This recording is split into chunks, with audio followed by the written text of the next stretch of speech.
ನಮಸ್ತೆ ಗುರುಜಿ. 2026ರಲ್ಲಿ ತುಲಾ ರಾಶಿಯವರಿಗೆ ಹೇಗಿದೆ ಭವಿಷ್ಯ? ನಮಸ್ಕಾರ ಅಮ್ಮ. ಎಲ್ಲ BB ನ್ಯೂಸ್ ವೀಕ್ಷಕರಿಗೂ ಸಹ ಆತ್ಮೀಯ ಸ್ವಾಗತ ಮತ್ತೆ ಶುಭೋದಯ. 2026ರಲ್ಲಿ ತುಲಾ ರಾಶಿ ಭವಿಷ್ಯ ಹೇಗಿದೆ ಅಂತ ತಿಳ್ಕೊಳ್ಳೋಕೆ ನೀವು ಕಾತರರಾಗಿರ್ತೀರಾ. ಅದನ್ನ ಈಗ ತಿಳಿಸ್ತಾ ಹೋಗುತ್ತೇನೆ. ಮೊದಲಿಗೆ ತುಲಾ ರಾಶಿಯವರ ಭಚಕ್ರ ಅಥವಾ ಗ್ರಹಸ್ಫುಟಗಳು ಹೇಗಿರುತ್ತವೆ ಅಂತ ತಿಳ್ಕೊಳ್ಳೋಣ. ತುಲಾ ರಾಶಿಯಿಂದ ಎರಡನೇ ಮನೆಯಲ್ಲಿ ಮಾಂದಿ ಇರುತ್ತೆ. ಮೂರನೇ ಮನೆಯಲ್ಲಿ ಬುಧ, ಶುಕ್ರ, ಕುಜ, ರವಿ ಇರ್ತಾರೆ. ಹಾಗೆ 5ನೇ ಮನೆಯಲ್ಲಿ ರಾಹು, 6ನೇ ಮನೆಯಲ್ಲಿ ಶನಿ ಮತ್ತು 8ನೇ ಮನೆಯಲ್ಲಿ ಚಂದಿರ, 9ನೇ ಮನೆಯಲ್ಲಿ ಗುರು ಮತ್ತು 11ನೇ ಮನೆಯಲ್ಲಿ ಕೇತು ಇರ್ತದೆ. ಇವಿಷ್ಟು ತುಲಾ ರಾಶಿಯವರನ್ನ ಆಧಾರವಿಟ್ಕೊಂಡು ನೋಡಿದಾಗ ಇರತಕ್ಕಂಥ ಗ್ರಹಸ್ಥಿತಿ. ಇದರ ಮೇಲೆ ಇವರ ಫಲಾಫಲಗಳು ಹೇಗಿರುತ್ತವೆ ಅಂತ ತಿಳಿತಾ ಹೋಗೋಣ. ರಾಶ್ಯಾಧಿಪತಿ ಶುಕ್ರ 3ನೇ ಮನೆಯಲ್ಲಿ ಇರೋದ್ರಿಂದ ಒಡ ಹುಟ್ಟಿದವರಿಗೆ ಸ್ವಲ್ಪ ತೊಂದರೆ ಇರುತ್ತೆ. ಅಂದ್ರೆ ಶುಕ್ರ ಇಲ್ಲಿ ತೃತೀಯಾಧಿಪತಿಯಾಗಿರೋದು ಶತ್ರುಗಳ ಜೊತೆ ಇರೋದ್ರಿಂದ ಸ್ವಲ್ಪ ನಿಮಗೆ ತೊಂದರೆ ಇರುತ್ತೆ. ಏನು ಫೈನಾನ್ಸ್ ಪ್ರಾಬ್ಲಮ್ ಆಗ್ಬೋದು ಅಥವಾ ಮಾತಿನಲ್ಲಿ ಅಂಡರ್ಸ್ಟ್ಯಾಂಡಿಂಗ್ ಬರದೇ ಇರ್ಬೋದು. ಈ ರೀತಿ ಏನೋ ಒಂದು ತೊಂದರೆಗಳು ಕಾಡುತ್ತೆ.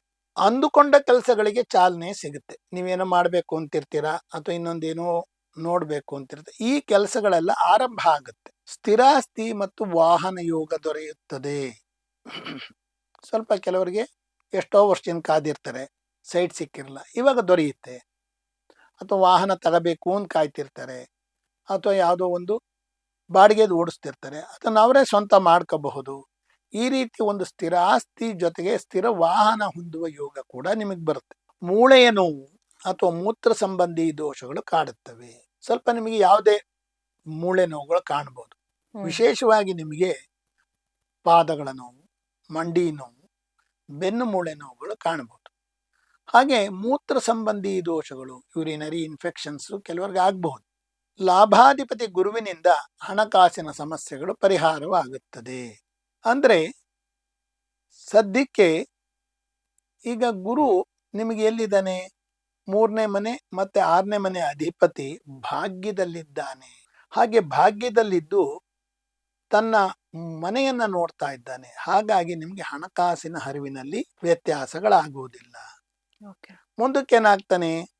ಅವನು ಕಟಕ ರಾಶಿ ಪ್ರವೇಶ ಮಾಡಿದಾಗ ಇನ್ನೂ ಒಳ್ಳೆ ಹಣದ ಹರಿವನ್ನ ಕೊಡ್ತಾನೆ. ಭಾಗ್ಯಾಧಿಪತಿ ಬುಧನಿಂದ ಕೆಲವೊಂದು ಮುಖ್ಯ ಕೆಲಸಗಳಾಗುತ್ತವೆ.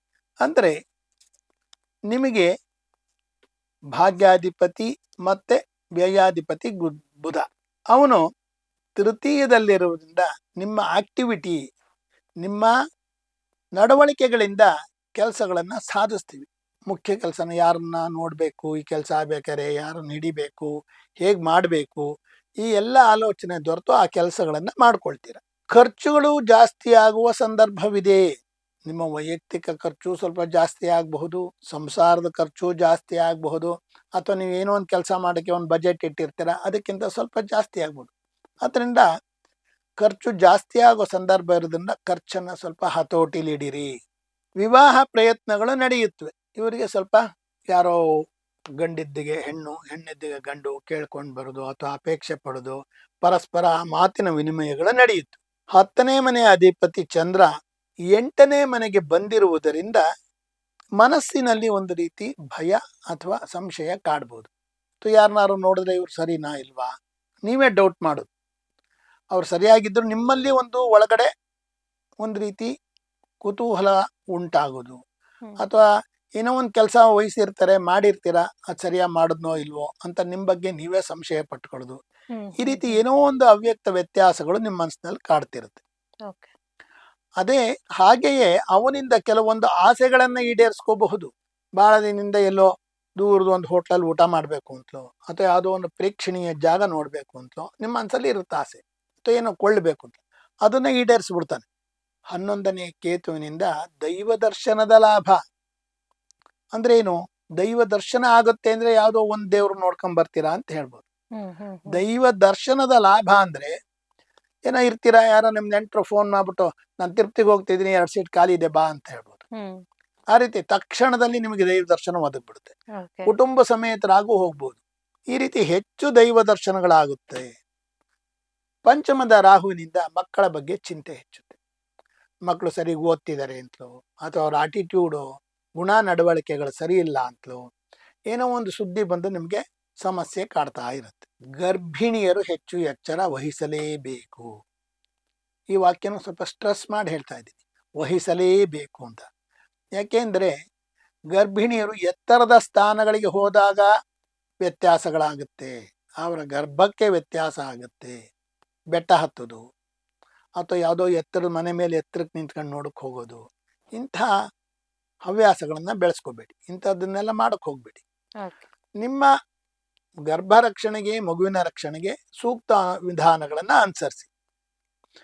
ಗುರು ಕಟಕಕ್ಕೆ ಬಂದಾಗ ಅದೃಷ್ಟದ ಬಾಗಿಲು ತೆರೆಯುತ್ತೆ. ಅಂದರೆ ವೃತ್ತಿ ಮನೆಗೆ ಬಂದ್ಬಿಡ್ತಾನೆ ಗುರು. ವೃತ್ತಿ ಮನೆಗೆ ಬಂದ ತಕ್ಷಣ ಉದ್ಯೋಗದಲ್ಲಿ ಅಭಿವೃದ್ಧಿ. ನಿಮಗೊಂದು 5 ವರ್ಷ ಪ್ರಮೋಷನ್ನೇ ಸಿಕ್ಕಿರಲ್ಲ, ನಿಮಗೆ ಸಿಗುತ್ತೆ ಅನ್ನೋ ನಂಬಿಕೆನೇ ಕಳ್ಕೊಂಬಿಟ್ಟಿರ್ತೀರ ನೀವು. ತಕ್ಷಣ ನಿಮಗೆ ಬಂದ್ಬಿಡ್ಬೋದು ಪ್ರಮೋಷನ್. ಅಥವಾ ಎಲ್ಲಿಗೋ ಟ್ರಾನ್ಸ್ಫರ್ಗೆ ಅಪ್ಲೈ ಮಾಡ್ಕೊಂಡು ಸುಮ್ಮನೆ ಕೂತಿರ್ತೀರ, ಅಯ್ಯೋ ಬಿಡಪ್ಪ ಸಿಗಲ್ಲ ಇಲ್ಲೇ ಇರೋಣ ಅನ್ಕೊಂಡ್ಬಿಟ್ಟಿರ್ತೀರ ನೀವು. ತಕ್ಷಣ ಸಿಕ್ಬಿಡ್ಬೋದು. ಈ ರೀತಿ ವೃತ್ತಿಯಲ್ಲಿ ಏನೋ ಒಂದು ಅಭಿವೃದ್ಧಿ ಆಗುತ್ತೆ. ಸಂಶೋಧಕರಿಗೆ ಲಾಭ. ಯಾರು ಸಂಶೋಧನೆ ಮಾಡ್ತಿರ್ತಾರಲ್ಲ, ಕೃಷಿ ಇರ್ಬೋದು, ಬೇರೆ ಬೇರೆ ವೈಮಾನಿಕ ಕ್ಷೇತ್ರಗಳಿರ್ಬೋದು, ಅಥವಾ ಆಕಾಶಯಾನಗಳಿರ್ಬೋದು, ಇವುಗಳು ಮಾಡ್ತಿದ್ದವ್ರಿಗೆ ಒಳ್ಳೆ ಲಾಭ ಅಂದರೆ ಅವ್ರ ಸಂಶೋಧನೆ ಫಲ ಕೊಡುತ್ತೆ, ಅದನ್ನು ಜಗತ್ ಮೆಚ್ಚುತ್ತೆ. ಉನ್ನತ ಶಿಕ್ಷಣಕ್ಕೆ ಹೆಚ್ಚು ಅನುಕೂಲ. ಯಾರು ಹೊರದೇಶದಲ್ಲಿ ಹೋಗಿ ಏನಾರು ಓದಬೇಕು, MS ಮಾಡಬೇಕು, ಅದು ಇದು ಅಂತ ಆಸೆ ಪಡ್ತಿರ್ತಾರೆ, ಅವ್ರಿಗೆ ಅವಕಾಶಗಳು ತೆರೆಕೊಳ್ಳುತ್ತೆ, ಮತ್ತೆ ಅಲ್ಲಿ ಬೇಕಾದ ಅನುಕೂಲಗಳು ದೊರೆಯುತ್ತೆ. ನಿರುದ್ಯೋಗಿಗಳಿಗೆ ಉದ್ಯೋಗ ದೊರೆಯುವ ಸಂಬಂಧ. ಇದು ವಿದೇಶದಲ್ಲಾಗಲಿ ದೇಶದಲ್ಲಾಗಲಿ ಯಾರು ಕೆಲಸ ಹುಡುಕ್ತಿರ್ತಾರೆ ಅವ್ರಿಗೇನೋ ಒಂದು ಕೆಲಸ ಸಿಗುತ್ತೆ. ಅಧಿಕಾರಸ್ಥರಿಗೆ ಹೆಚ್ಚಿನ ಲಾಭ. ಪವರಲ್ಲಿರೋರಿಗೆ, ಅಧಿಕಾರದಲ್ಲಿರೋರಿಗೆ ಹೆಚ್ಚಿನ ಅಧಿಕಾರಗಳು ಮತ್ತೆ ಅನುಕೂಲಗಳು. ಈಗ ಯಾರೋ ಒಂದು ಆಫೀಸರ್ ಆಗಿರ್ತಾನೆ, ನೆಕ್ಸ್ಟ್ ಪ್ರಮೋಷನ್ ಸಿಕ್ಕಿ ಅವನಿಗೆ ವೆಹಿಕಲ್ ಸಿಗ್ಬೋದು, ನೆಕ್ಸ್ಟ್ ಪ್ರಮೋಷನ್ ಸಿಕ್ಕಿ ಅವನಿಗೊಂದು ಅಥಾರಿಟಿವಾಗಿ ಆರ್ಡರ್ ಮಾಡೋ ಒಂದು ಅವಕಾಶ ಸಿಗ್ಬೋದು. ಈ ರೀತಿ ಹೆಚ್ಚಿನ ಲಾಭಗಳಿರುತ್ತವೆ. ಸ್ವಂತ ವ್ಯಕ್ತಿತ್ವದ ಬೆಳವಣಿಗೆ. ನೀವೇನೋ ಒಂದು ಲಾಯರ್ ಆಗಿರ್ತೀರ, ಆದರೆ ನಿಮಗೆ ಕವನ ಬರೆಯೋ ಅಭ್ಯಾಸ ಇರ್ಬೋದು, ಅಥವಾ ನೀವೇನೋ ಫೈನಾನ್ಷಿಯರ್, ನೀವು ಒಳ್ಳೆ ಬೇರೆ ಒಂದು ಹವ್ಯಾಸಗಳಿರ್ಬೋದು. ಈ ರೀತಿ ನಿಮ್ಮ ವ್ಯಕ್ತಿತ್ವ ವಿಕಾಸ ಕೂಡ ಆಗುತ್ತೆ. ಇನ್ನು ಕೆಲವು ಇದೆ, ಐಷಾರಾಮಿ ವಸ್ತುಗಳು. ಯಾವುದೋ ಒಂದು ಒಳ್ಳೆ ವಾಚ್ ತಗೋಬೇಕು, ಯಾವುದೋ ಒಂದು ಕಾರ್ ತಗೋಬೇಕು ಅಂತಿರ್ತಿರಲ್ಲ, ಆ ಆಸೆಗಳಿಗೆ ಈಡೇರೋ ಸಾಧ್ಯತೆ ಇದೆ. ವಿದ್ಯಾರ್ಥಿಗಳಿಗೆ ಹೆಚ್ಚು ಅನುಕೂಲವಿರುತ್ತೆ. ಅವ್ರು ಎಷ್ಟು ಶ್ರಮ ಹಾಕ್ತಾರೆ ಅಷ್ಟು ರಿಸಲ್ಟ್ ಆಗಿ ಬಂದ್ಬಿಡುತ್ತೆ. ಇನ್ನೂ ನಿಮ್ಗೆ ಹೆಚ್ಚು ಪರಿಹಾರ ಬೇಕು, ಇರೋದೆಲ್ಲ ಕಳ್ಕೋಬೇಕು ಅಂದರೆ, ಇರೋದೆಲ್ಲ ಈ ಏನು ನೆಗೆಟಿವಿಟಿ ಕಳ್ಕೋಬೇಕು ಅಂದರೆ, ಗಣೇಶನ ಧ್ಯಾನ ಮಾಡಿ, ನರಸಿಂಹಸ್ವಾಮಿ ಧ್ಯಾನ ಮಾಡಿ, ದುರ್ಗಾದೇವಿ ಧ್ಯಾನ ಮಾಡಿ, ದರ್ಶನ ಮಾಡಿ, ನಾಮಾವಳಿಗಳ ಪಠಣೆಯನ್ನು ಮಾಡಿ. ಇದರಿಂದ ನಿಮ್ಗೆ ಒಂದು ಸ್ವಲ್ಪ ಹೆಚ್ಚು ಒಳ್ಳೆಯದಾಗುತ್ತೆ. ಇವಿಷ್ಟು ಸಹ ತುಲಾರಾಶಿಯವರ 2026 ವರ್ಷ ಭವಿಷ್ಯ. ತುಲಾರಾಶಿಯವರೆಗೂ ಸಹ ಒಳ್ಳೆಯದಾಗಲಿ ಅಂತ ಈ ಮೂಲಕ ತಿಳಿಸ್ತಾ ಇದ್ದೇನೆ. ಇಷ್ಟೊತ್ತು ತುಲಾರಾಶಿ ಕುರಿತು ಹೆಚ್ಚಿನ ಮಾಹಿತಿಯನ್ನ ಕೊಟ್ಟಿದ್ದಕ್ಕೆ ಅನಂತ ಧನ್ಯವಾದಗಳು ಗುರುಗಳೇ. ಆಗ್ಲಿ ಅಮ್ಮ, ಧನ್ಯವಾದ.